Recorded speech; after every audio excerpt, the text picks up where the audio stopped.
Il y a toujours une bonne raison de ne rien faire, les amis. Regardez un petit peu le cadre que je vous offre aujourd'hui.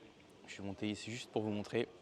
On a un petit peu de grisaille malheureusement parce que là on est déjà un petit peu en fin de journée. En février ici ça va arriver la saison des pluies, c'est pourquoi dans 2 jours je repars en Europe de l'Est.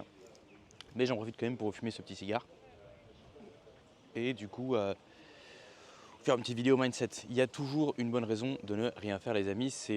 En fait j'étais sur internet tout à l'heure et j'écoutais un mec parler, un américain comme d'habitude. Et ça m'a effectivement fait réaliser la chose suivante. C'est une réflexion que je m'étais déjà faite à moi-même en fait. Et je tiens à vous partager parce que c'est très important.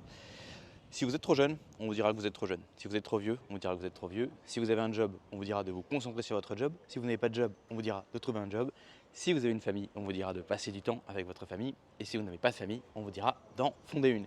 Il y a toujours une bonne raison pour ne rien faire, surtout que ce soit déjà le genre de discours que vous allez avoir pour vous-même, mais également quand vous allez parler de vos projets entrepreneuriaux à vos amis, à votre famille, etc. etc. C'est pourquoi, comme je vous l'ai toujours dit, ne parlez jamais de vos projets, ni à vos amis, ni à votre famille, même si ce sont des gens qui ne sont pas forcément anti-business, même si ce sont des gens qui sont fondamentalement sympas, parce que même ceux qui veulent votre bien vont malheureusement vous prodiguer de mauvais conseils et vous donner toute une série d'excuses, voire même d'injonctions, pour que vous ne passiez pas à l'action. Vous savez, moi quand j'étais plus jeune, maintenant il y a beaucoup de gens qui sont dans l'entrepreneuriat relativement jeune, je trouve que c'est très bien, à condition de ne pas se faire scam, à condition de ne pas se lancer dans le scam, mais quand j'étais plus jeune,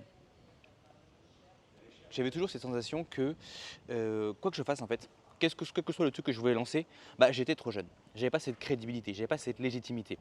Il y avait le côté, oui mais lui ce qu'il fait, il fait son petit truc dans son coin, voilà, il s'amuse un petit peu dans son coin, il lance son petit truc, mais c'est un jeu, c'est un gamin, il a 22 ans, il a 23 ans, c'est pas sérieux. Surtout si, comme moi, vous vous concentrez davantage sur vos projets entrepreneuriaux que sur vos études. Évidemment, si vous avez 22 ans, 23 ans, vous faites des études, vous réussissez dans vos études, vous êtes sérieux, vous êtes assidu et sur le côté, par-ci par-là, vous montez un petit truc, vos parents n'y verront sans doute rien à redire. Vos amis peut-être vous diront par contre, au lieu de passer du temps tous les jours sur ton machin là, tu peux pas venir en soirée, tu peux venir draguer, etc. Mais ce que je veux dire, c'est que tant que vous êtes sur les rails d'un parcours bien lisse, on va vous autoriser en fait à faire votre petit jeu attention que ça ne prend pas, à condition que ça ne prenne pas une place trop prépondérante dans votre vie. Le problème, vous l'avez compris, c'est que oh l'enfoiré, il s'est éteint. Le problème, vous l'avez compris, c'est que pour réussir dans l'entrepreneuriat, pour réussir dans les études, pour réussir dans votre emploi, pour réussir en fait dans n'importe quoi, il faut y consacrer du temps et de l'énergie, les amis.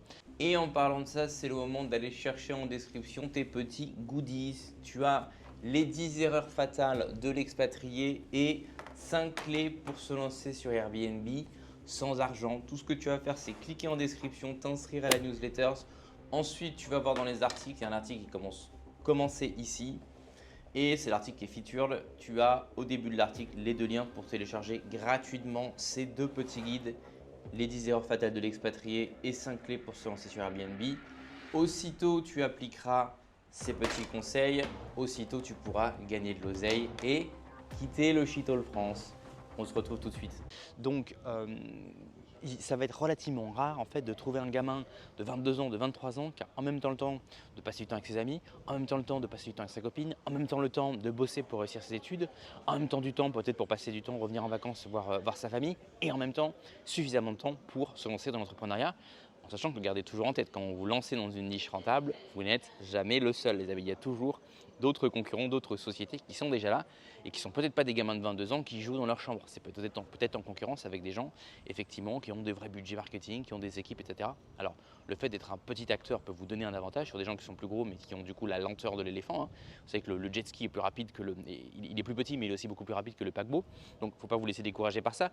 Mais ce que je veux dire c'est que concrètement parlant, si vous attendez en fait d'avoir toutes les étoiles qui s'alignent, tous les voyants verts, si vous êtes parent étudiant, réussir vos études, si vous êtes adulte, attendre d'avoir la carrière parfaite, la famille parfaite pour vous lancer, parce que vous direz toujours, tant que vous n'avez pas tout ça, que vous devez d'abord avoir ça pour vous lancer, en fait, vous ne vous lancerez jamais.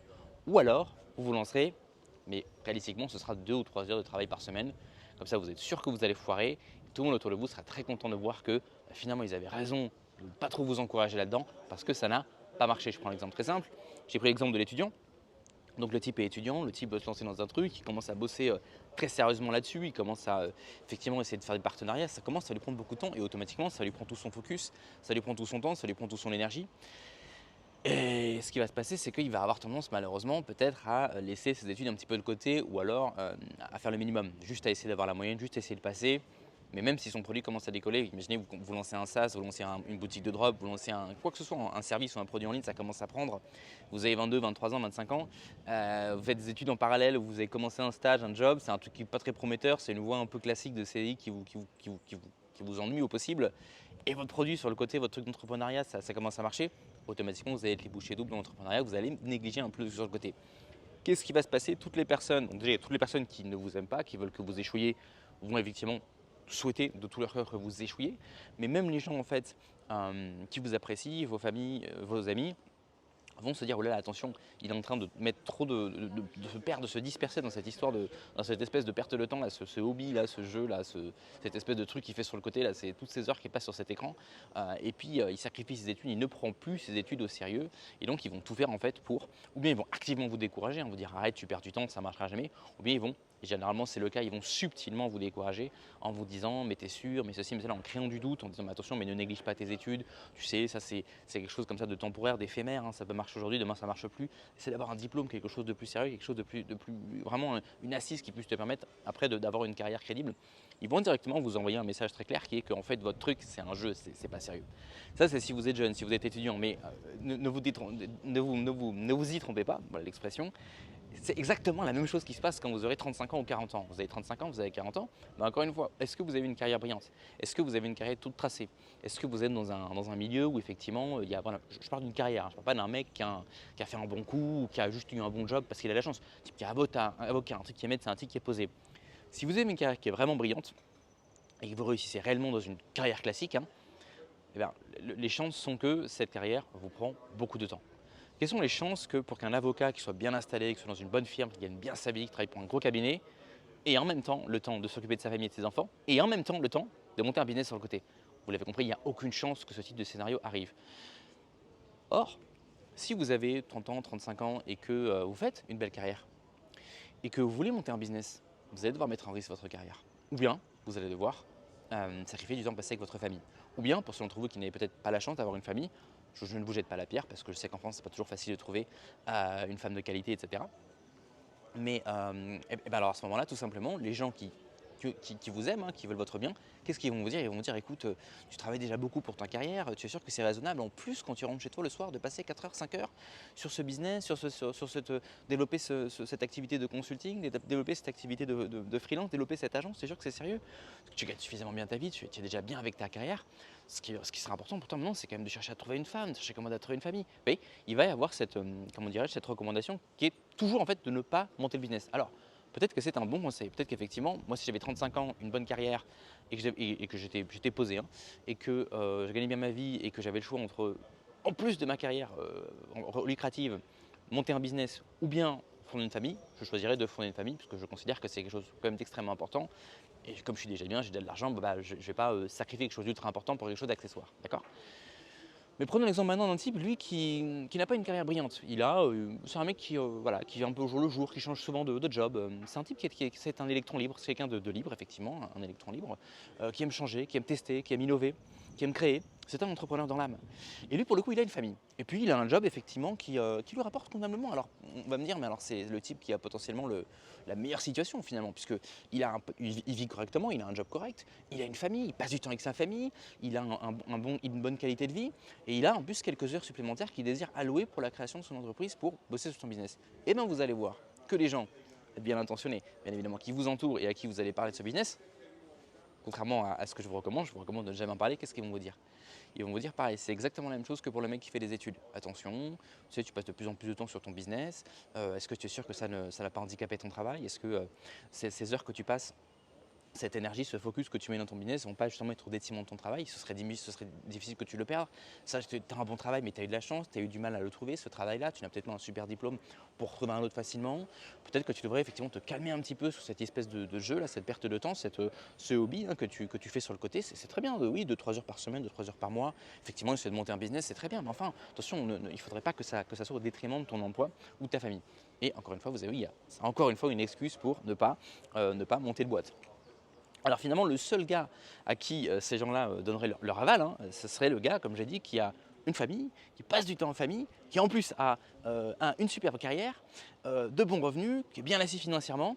Et puis lui, effectivement, il a déjà tout. Euh, il a en plus du temps, il a en plus beaucoup de temps, puisqu'en plus il a le temps de s'occuper de sa famille, et en plus, il aurait le temps théoriquement donc de s'occuper de son business. Et alors là, effectivement, il aurait le feu vert effectivement de ses amis, de sa famille, qui lui diraient c'est une très bonne idée, tu peux te lancer là-dedans, etc., etc., etc. On a bien compris, la personne qui serait dans cette situation, ou bien n'existe pas, mais en fait, elle n'a aucun intérêt à lancer un business puisqu'elle est déjà rentière. Ou c'est des gens en fait, c'est quelqu'un qui a déjà un business. Si vous avez plein de thunes, vous avez plein de temps et que vous avez suffisamment de temps et pour vous occuper de l'activité qui actuellement vous rapporte de l'argent et vous avez du temps pour vous occuper de votre famille et en plus vous avez du temps en plus pour monter un business, généralement vous avez déjà un business ou vous avez déjà des rentes ou bien vous êtes vraiment dans une situation extrêmement particulière. Alors où je veux en venir avec tout ça les amis? Quelle que soit la situation dans laquelle vous vous trouvez, famille, pas famille, job, pas job, argent, pas d'argent, jeune, vieux, gros, maigre, pauvre, pas pauvre, il y a toujours une bonne raison de ne pas le faire, de ne pas vous lancer, de remettre ça au lendemain, de s'occuper de quelque chose d'autre. Occupe-toi de ton travail, occupe-toi de conserver ton travail, occupe-toi de ta famille, occupe-toi de trouver une famille. Occupe-toi de tes études, occupe-toi de réussir tes études, occupe-toi de commencer des études, occupe-toi de recommencer des études. Il y a toujours une bonne raison, les amis, de se concentrer sur quelque chose d'autre. D'autant plus que les gens qui vont vous prodiguer effectivement ces entre guillemets conseils, qui sont en fait du découragement, on sait que l'entrepreneuriat c'est quelque chose de risqué, c'est quelque chose qui a par définition beaucoup de chances d'échouer. Il faut essayer plein de trucs pour qu'il y en ait un qui fonctionne. Et quand vous avez trouvé un truc qui marche, vous le scalez à fond la caisse. J'en ai déjà parlé. Alors, automatiquement, donc il y a déjà de base, les chances de réussite sont relativement, pas relativement faibles, mais elles sont quand même moins de 50%, d'accord? Mais en plus, vous avez ces tips sur le dos qui vous expliquent que attention, machin, tu es en train de perdre ton temps. Donc inévitablement, quand vous allez vous casser la gueule, qu'est-ce qu'ils sont contents ces gens-là? Qu'est-ce qu'ils sont contents de vous dire directement ou indirectement? Et je t'avais prévenu. Tu aurais dû te préoccuper de tes études, tu aurais dû te concentrer sur ton emploi, tu aurais dû te concentrer sur ta famille. Regarde ton truc là. Tu as passé des heures, tu as passé des centaines d'heures, tu as investi de l'argent, ça n'a pas marché. Tu vois que j'avais raison. Et ils seront trop contents de vous le dire et de vous décourager. Comme ça, vous êtes bien découragé, vous êtes bien démoralisé. Ça diminue encore plus les chances de réussir le prochain coup. Donc, petit conseil les amis, à vous de réfléchir si vous êtes prêts à faire les sacrifices qu'il faut pour vous lancer dans l'entrepreneuriat. C'est peut-être pas effectivement pertinent pour tout le monde et tout le monde n'est pas non plus fait pour être entrepreneur. Il y a des gens qui ont une vie tout à fait correcte, bien équilibrée, en étant des employés. Maintenant, si vous avez décidé de vous lancer, n'allez pas prendre conseil avec ces gens-là, d'accord? Que ce soit des gens qui soient intéressés par votre bien ou non, ce sont toujours des gens qui auront intérêt à vous prodiguer des conseils qui sont les moins risqués possibles. Ils vont vous donner des conseils pour, non pas pour augmenter pour atteindre votre potentiel, mais pour diminuer un maximum votre risque. Et donc ce conseil sera toujours de faire le plus possible comme tout le monde. Donc si vous décidez de vous lancer, lancez-vous à fond, donnez-vous à fond, n'en parlez à personne et n'écoutez pas les conseils des gens qui ne croient pas en vous. On se retrouve la prochaine fois sur Bien Digital. Je vais terminer mon petit café, terminer mon petit cigare et je ne sais pas si je vais aller dans la piscine parce que je crois qu'elle n'est pas chauffée. Donc on va voir ça. Et ah oui, comme d'habitude, la petite annonce de la fin les amis. On s'abonne au lounge, vous cliquez sur le lien en description pour rentrer dans le lounge. Le lounge, c'est mes newsletters, ce sont mes contacts privés. C'est dans le lounge que je prodigue tous les jours des conseils puissants, des tips puissants et actionnables pour vous lancer dans le biz, pour vous expatrier, pour cultiver un mindset positif, un mindset qui va vous permettre de prendre des risques calculés, pour un mindset qui va vous permettre d'atteindre votre potentiel. Et ce sont donc des conseils que je vous donne à l'abri des gauchistes, des rageux, du fisc et de la concurrence. Donc on s'abonne, c'est gratuit. Je suis désolé, le mois dernier, j'ai filmé aussi plein de vidéos, j'ai pas eu le temps d'écrire des newsletters tous les jours, je vais m'y remettre, je vous le promets. Ça arrive très vite, c'est gratuit, on s'inscrit et on se retrouve le prochain pour le vidéo. Ciao.